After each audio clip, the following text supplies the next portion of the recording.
They often see us and admire us for our beauty, our elegance, the way we flow like the waves.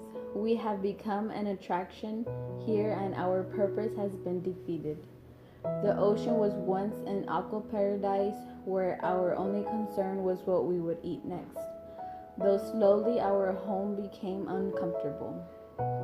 What once was a sea of life became a sea of sadness. It was as if we had been invaded and there was nothing we could do. That day was a blur. Objects left and right, and no matter how much I tried to avoid them, it was impossible. Waves of disappointment swept over me, and I began to feel desperate.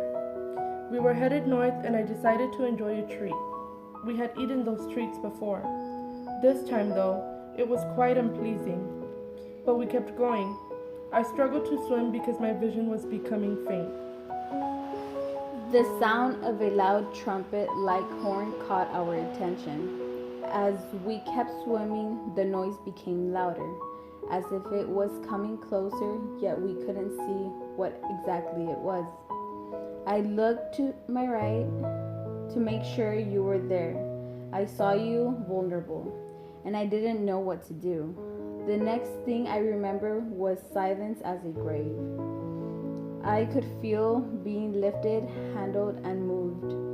Every which way I began to get aggressive. I looked around and saw you injured and hopeless. I felt them holding me, and looking at you weak and tiresome, I began to get frustrated and retaliated with biting back, releasing the anger I had bottled up inside. Maybe this time we didn't win the race. I guess being slow and steady doesn't always result in happy endings.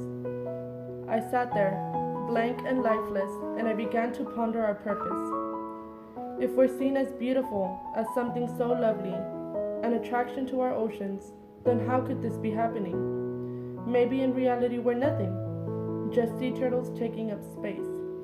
They're wrong. I saw a travel book long ago that perceived our ocean as clean and our ocean life was life itself. That is false. Deceit is right in front of you, yet you do not see it. Our shells, tough as nails, our homes on our backs, now full of holes, releasing the life in us. I began to feel heavy like plaster on my back, covering the holes on my shells, and ironically, slowly healing my hurt. Though the process was uncomfortable, I felt at ease. Just when I thought they were as black as coal, I began to have a new perspective.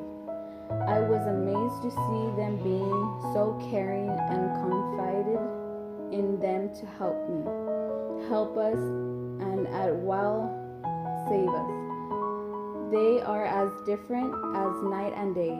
Perhaps we're not out in the ocean where we belong, where that was all the life we know, but we are safe. Every day is another day to be discovered. Let us remember that life's history is found in nature. Some days for us are better than others. When the little ones come to visit, the tapping of these four walls becomes unbearable to our senses, and the flashbacks begin to flow like a river of tears. These days are spent relaxing and doing our best to see another day. Maybe one day we'll be where we belong, but for now, we're here, showing others what our purpose is. People come and go, some for the attraction, and others understanding what has led us here. We see some of our companions recovering, some here longer than others, and some after a long road of recovery able to see the wonders of our oceans. And though I have yet to see what has become of our home, I know that life is a journey and it is truly up to us to embrace it.